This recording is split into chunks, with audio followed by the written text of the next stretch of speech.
Game of Thrones ইউনিভার্সের অন্যতম রহস্যময় চরিত্র হল থ্রি আইড ক্রো।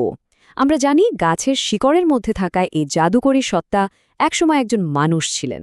তার একটা নাম ছিল, একটা বড়সড় ইতিহাস ছিল। তো চলুন আজ আমরা সেই গোপন ইতিহাসেরই পর্দা সরাই আর দেখি কিভাবে একজন সাধারণ মানুষ এক কিংবদন্তিতে পরিণত হলেন। দেখুন, আমরা তো তাকে এভাবেই চিনি, তাই না? ব্র্যান স্টার্কের একজন মিস্টিরিয়াস গাইড হিসেবে। কিন্তু এই চেহারার পেছনে লুকিয়ে আছে এক দীর্ঘ আর জটিল গল্প। আসল প্রশ্নটা হলো, কে ছিলেন তিনি, আর কেনই বা তিনি ব্র্যানকে বেছে নিলেন? তো চলুন সবার আগে দেখে নেওয়া যাক আমরা তার সাথে কিভাবে পরিচিত হয়েছিলাম, মানে একজন শক্তিশালী কিন্তু বেশ দুর্বোধ্য পরামর্শদাতা হিসেবে। মানে পর্দায় তার রোলটা অনেকটা স্টার ওয়ার্সের ওবি-ওয়ান কেনোবি বা হ্যারি পটারের ডাম্বলডোরের মতো। একজন জ্ঞানী মেন্টর, যিনি একজন তরুণ হিরোকে তার ভেতরের আসল শক্তিটা চিনিয়ে দেন আর তারপর গল্পের প্রয়োজনে বিদায় নেন। কিন্তু বিশ্বাস করুন, তার আসল গল্পটা এর চেয়ে অনেক বেশি জটিল, অনেক বেশি ডার্ক। তার নিজের মুখেই শোনা এই কথাটা, যা তার পুরো অতীতটা আমাদের সামনে এক ঝলকে তুলে ধরে। এটা পরিষ্কার যে তিনি শুধু একজন ম্যাজিক্যাল গাইড নন, তার ভেতরে জমে আছে ভালোবাসা, ঘৃণা আর অপূর্ণ আকাঙ্ক্ষার এক বিশাল ইতিহাস। তো এবার সময় হয়েছে সেই রহস্যের জট খোলার। চলুন একদম শুরুতে ফিরে যাই, তার উৎপত্তির গল্পে। এই ছবিটা একবার দেখুন, কি অসাধারণ একটা রূপান্তর, তাই না? বাম দিকে যিনি, তিনি ব্রিন্ডেন রিভার্স, একজন দুর্ধর্ষ টার্গেরিয়ান যোদ্ধা। আর ডান দিকে সেই একই মানুষ, শত শত বছর পরে এক প্রাচীন জাদুকরীর সত্তা। এই অবিশ্বাস্য পরিবর্তনটা আখির হলো কিভাবে? তার আসল নাম ছিল ব্রিন্ডেন রিভার্স। তিনি ছিলেন রাজা চতুর্থ এগনের একজন গ্রেট বাস্টার্ড, মানে জারজ সন্তান। তার ধবধবে সাদা চামড়া, সাদা চুল আর টকটকে লাল চোখের জন্য তিনি সবসময় অন্যদের থেকে আলাদা ছিলেন। আর তার গালে ছিল একটা জন্মদাগ, যেটা দেখতে অনেকটা দাঁড়কাকের মতো। ওটা থেকেই তার নাম হয়ে যায় ব্লাড রেভেন। এই পরিচয় আর তার সৎ ভাই বিটার স্টিলের সাথে আজন্ম শত্রুতা, এই দুটো জিনিসই তার জীবনটাকে প্রথম থেকে গড়ে দিয়েছিল। আচ্ছা, এবার আসা যাক তার জীবনের এমন একটা সময়ে যখন তিনি ছিলেন ওয়েস্টেরসের সবচেয়ে ক্ষমতাশালী এবং সবচেয়ে ভয়ঙ্কর একজন মানুষ। সেই সময় পুরো রাজ্যে একটা ধাঁধা খুব চলত। লর্ড ব্লাডরেভেনের চোখ কয়টা? 1000 আর একটা। এটা ছিল তার সর্বদর্শী স্পাই মাস্টার হিসেবে খ্যাতির প্রতীক। কিন্তু এর আসল মানেটা কি? চলুন দেখি। গল্পটা শুরু হয় ব্ল্যাকফায়ার বিদ্রোহ দিয়ে। এটা ছিল টার্গেরিয়ানদের নিজেদের ভেতরের গৃহযুদ্ধ। সেই সময় তিনি নিজের পরিবারের প্রতি অনুগত ছিলেন। তার নিজের একটা তীরন্দাজ বাহিনী ছিল, নাম রাভেন্স টিথ। সেই বাহিনী নিয়ে তিনি বিদ্রোহী নেতা, যে কিনা তার আরেক সৎ ভাই ডেমন ব্ল্যাকফায়ার, তাকে নিজ হাতে হত্যা করেন। এই যুদ্ধেই তিনি তার চিরশত্রু বিটার স্টিলের সাথে লড়তে গিয়ে একটা চোখ হারান।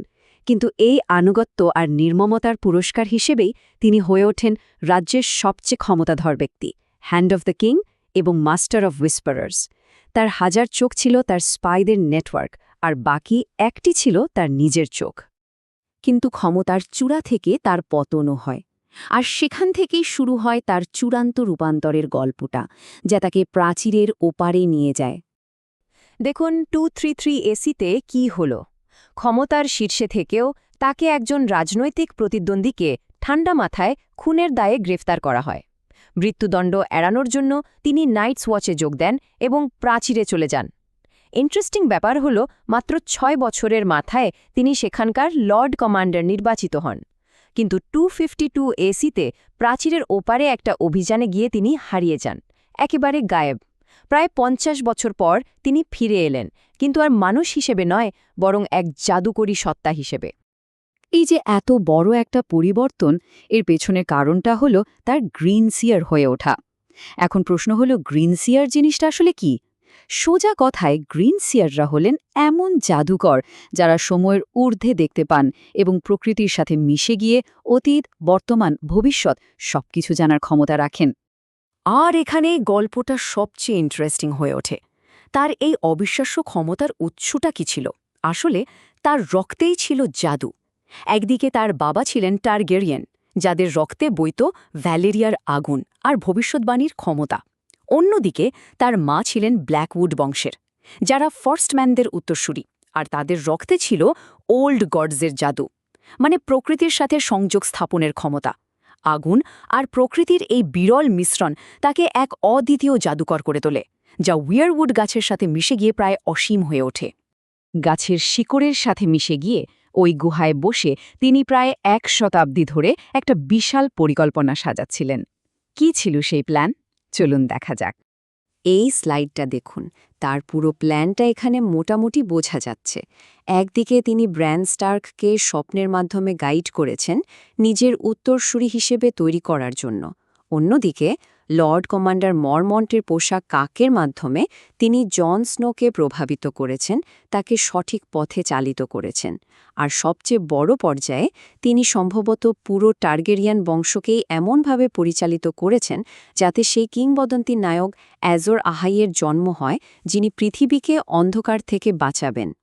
এখানে একটা বেশ বড়সড় থিওরি আছে, আর সেটা হলো তার এই সব রাজনৈতিক চাল আসলে একটা বিশাল জেনেটিক প্রোগ্রামের অংশ ছিল, যার লক্ষ্য ছিল এমন একজন ত্রাণকর্তা তৈরি করা যার মধ্যে আগুন আর বরফের জাদু দুটোই থাকবে, আর যিনি বিশ্বকে আসন্ন বিপদ থেকে রক্ষা করতে পারবেন। কিন্তু এত কিছুর পর আসল প্রশ্নটা কিন্তু থেকেই যায়।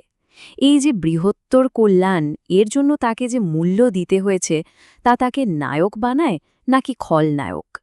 দেখুন, তার পক্ষে যুক্তি হলো তিনি বিশ্বকে এক ভয়ঙ্কর পরিণতি থেকে বাঁচাতে চেয়েছিলেন, কিন্তু এর জন্য তাকে যে মূল্য চোকাতে হয়েছে সেটাও তো কম নয়।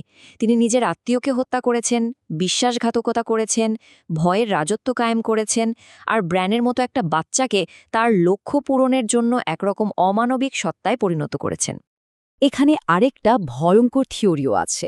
বলা হয় যে ব্লাড রেভেন হয়তো ব্র্যানের আগে তরুণ ইউরন গ্রেজয়কে প্রশিক্ষণ দিতে চেয়েছিলেন, কিন্তু ইউরনের মন সেই বিপুল শক্তি সহ্য করতে পারেনি, আর সে এক প্রলয়ঙ্করী দানবে পরিণত হয়। ভাবুন একবার, যদি এটা সত্যি হয় তাহলে ব্লাড রেভেন নিজের অজান্তেই পৃথিবীর অন্যতম বড় একটা হুমকি তৈরি করেছেন। তো সবকিছুর মূলে তার দর্শনটা কী ছিল? তিনি নিজেই এর উত্তর দিয়েছেন। তিনি বিশ্বাস করতেন যে রাজ্যের ভালোর জন্য, বৃহত্তর কল্যাণের জন্য নিজের সম্মানকেও বিসর্জন দেওয়া চায়। শেষ পর্যন্ত তার চরিত্রটা এই একটা ধারণার উপরই দাঁড়িয়ে আছে। মানবতাকে বাঁচাতে হলে কখনো কখনো নিজের মানবিকতাকে বলি দিতে হয়।